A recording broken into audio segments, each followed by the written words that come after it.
Olá a todos, meu nome é Everson e vou apresentar meu projeto de iniciação científica intitulado Modelagem Computacional no Estudo de Biomecânica Articular, orientado pela professora Flávia Bastos. Bom, o nosso estudo aborda a displasia do desenvolvimento do quadril, que é uma anomalia em que a cabeça do fêmur não se encaixa corretamente no acetábulo, que é a cavidade da pelve. Um dos tratamentos para essa anomalia é a cirurgia de osteotomia periacetabular, que busca melhorar a anatomia e a função do quadril por meio de cortes estratégicos, que vão separar o acetábulo da pelve para posterior reposicionamento. Para auxiliar nesse procedimento, o Dr. Bruno Souza desenvolveu guias cirúrgicas através de software de modelagem e impressão 3D, que orientam o posicionamento dos formões na região desses cortes da pelve. Então, o objetivo do nosso trabalho era reduzir o tamanho dessas guias por conta do espaço cirúrgico ser bastante limitado. Se as guias elas forem muito grandes, elas vão atrapalhar, né, o cirurgião durante o procedimento, e também a gente precisa avaliar se as guias menores vão ter a mesma resistência mecânica suficiente para suportar o impacto dos formões no momento da cirurgia. A criação dessas guias é baseada em imagens de tomografia computadorizada e processamos um software em Vesalhos para gerar um modelo geométrico 3D da pelve de cada paciente. Esse modelo é exportado para o Mesh Mixer, onde o médico vai realizar o planejamento cirúrgico, posicionando os formões na região da pelve. A partir disso, define-se a área estudada e, com operações booleanas, gera-se a guia que posteriormente é impressa e utilizada na cirurgia.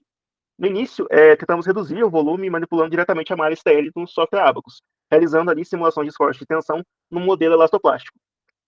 Foi aplicado, né, o carregamento de pressão nas fendas de 3 megapascal e também definido uma tensão limite de escoamento de 43 megapascal. A estratégia para reduzir o volume partiu da realização de um script que removia elementos de acordo com a tensão solicitada, que nesse caso era entre 0 e 5% da tensão máxima. Nós conseguimos um resultado razoável, eliminando cerca de 10% do volume, porém tivemos alguns problemas durante essa abordagem, que foi trabalhar com a malha órfã, já que a malha STL não possui uma geometria propriamente dita. Né? Então, a partir do momento que a gente aplicava esse script de remoção, o modelo que era gerado apresentava vários erros, que impedia uma nova simulação sem que fosse feito um retrabalho de correção antes de realizar uma nova simulação. Então, os resultados eram pouco significativos porque o retrabalho acabava sendo muito maior. Diante disso, adotamos uma outra abordagem, que foi a criação de um modelo simplificado da guia original, que foi chamado de metamodelo.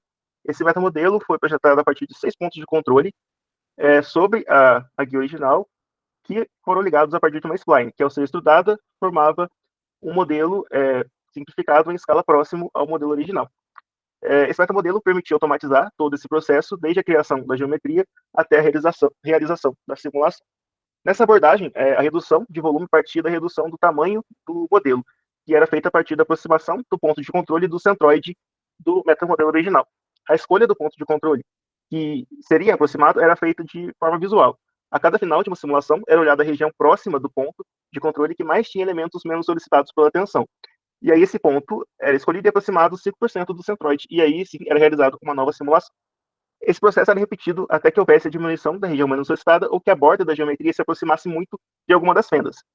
Como resultado, tivemos uma redução de volume total de aproximadamente 37%, com uma média de plastificação em relação ao volume total que se manteve em torno de 3,36%.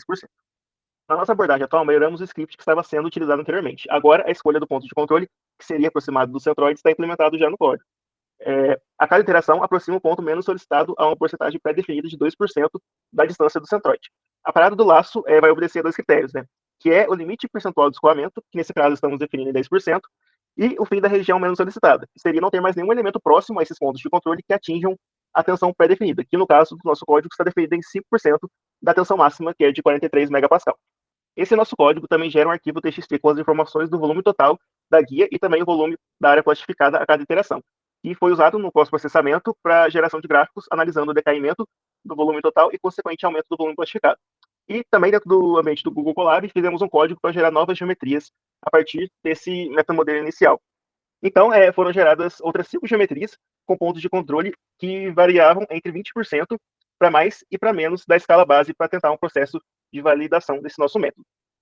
E, bom, como resultado, aqui a gente tem para cada modelo os gráficos à esquerda, comparação do volume total e plastificado da guia a cada interação.